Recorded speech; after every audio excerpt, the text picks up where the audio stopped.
కడప జిల్లా బద్వేలు పట్టణంలోని municipality party మండల అధ్యక్షుడు సుందర రామిరెడ్డి ఆధ్వర్యంలో వెంకటేశ్వర కళ్యాణ మండపంలో చంద్రబాబు నాయుడు మేనిఫెస్టో గుర్తు చేస్తూ బద్వేలు మున్సిపాలిటీ విస్తృత స్థాయి సమావేశం జరిగింది.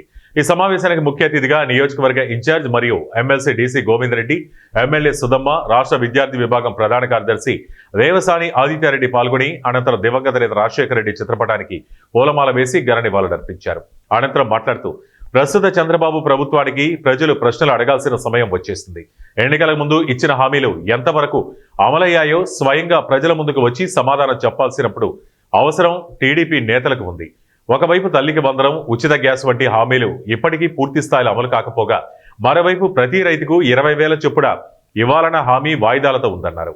రెండో సంవత్సరం ప్రారంభమైన ఖరీఫ్ సీజన్ నడుస్తున్నా ఒక్క పైసా కూడా విడుదల కాలేదు. పంటలకు గిట్టుబాటు ధర లేక రైతులు తీవ్ర నిరాశలో ఉన్నారు. నిరుద్యోగ వృత్తి, ఉద్యోగ నియామకాలు, ఇతర ప్రధాన హామీలపై కూడా చంద్రబాబు ప్రభుత్వం నిశ్శబ్దంగా ఉంది. పోలీసులు లేకుండా గ్రామంలోకి వెళ్లే ప్రజలే చంద్రబాబు పాలనపై అసంతృప్తిని వ్యక్తం చేస్తున్నారన్నారు. అసలు మనకు కోవిడ్ వచ్చి ఇంత అల్లకొల్లం అయిపోతే వాళ్ళు ఎక్కడైనా కనపడలేదు కదా. ఏ రోజున ఉన్నారు వాళ్ళంతా పక్క రాష్ట్రాల్లో ఉన్నారు. సో వాళ్ళతో మనం కంపారిజన్ అవసరం లేదు. మన పార్టీ విధి విధానం ఏంటి, మన అధినాయకుడు ఏం చెప్తున్నాడు, మనకు అధికారం ఉన్నా లేకపోయినా మనము ప్రజా జీవితంలోకి వచ్చాము, ప్రజా సంక్షేమం కోసం పనిచేయాలి.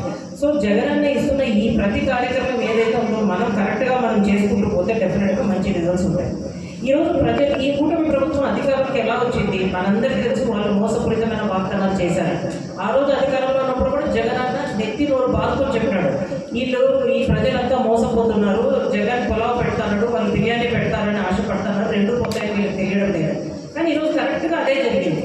ఎందుకంటే మనకు ఈరోజు మనం ఈ క్యూఆర్ అన్ని విషయాలు తెచ్చినటువంటి ఒక సమర్థవంతమైనటువంటి నాయకత్వం మన మున్సిపాలిటీలో ఉంది. కాబట్టి దీన్ని మనం చేజార్చుకోకుండా మనం ముందుకు తీసుకుపోవలసినటువంటి గురుతర బాధ్యత మన మున్సిపాలిటీలో ఉండే ప్రతి వైఎస్ఆర్సీపీ నాయకులకు ఉందని కూడా ఈ సందర్భంగా నేను తెలియజేస్తున్నాను. వారు రెండు భిన్నాభిప్రాయాలు చెప్పారు. అంటే ఇంత తొందరగా మనం ప్రజల్లోకి వెళ్ళాల్సిన అవసరం ఏముంది, ఏదో చివరి టైంలో వాళ్ళు చేసేటువంటి తప్పులు తెలుగుదేశం వాళ్ళు అన్నీ చేస్తూ ఉంటారు. మనం చూస్తూ చివరి టైంలో మనం బయటికి చెప్పుకొని ప్రజలకు అప్పుడు వాళ్ళని ఎన్లైటన్ చేస్తూ వాళ్ళకు తెలియజేస్తూ ముందుకు పోతే బాగుంటుందని కొందరి వాదన, ఒక వర్గం వాదన. మనం ఈ కార్యక్రమం చేసుకున్నాము. ఒకటి జిల్లా స్థాయిలో మన వైఎస్ఆర్సీపీ అధ్యక్షుడు రవీంద్రనాథ్ రెడ్డి గారు, తర్వాత మన నియోజకవర్గ స్థాయిలో మన ఎమ్మెల్యే గారు, తర్వాత ఈరోజు మండల స్థాయి, మున్సిపాలిటీ స్థాయిలో మనం జరుపుకుంటున్నాం. రేపొద్దున గ్రామ స్థాయి అలాగే మున్సిపాలిటీలో వార్డు స్థాయిలో మీరందరూ కలిసికట్టుగా ప్రతి ఒక్క వార్డులో ఒక రచ్చబండ ప్రోగ్రాం లాగా పెట్టుకొని కొంతమందిని ప్రజల్ని ఒక 100 మందికి తక్కువ కాకుండా చూసుకొని వాళ్ళని అక్కడ సేకరించి వాళ్ళకి జరిగిన అంటే గత 5 ఏళ్లలో దాదాపు 38 మనకి పథకాలు ఇచ్చారు జగనన్న.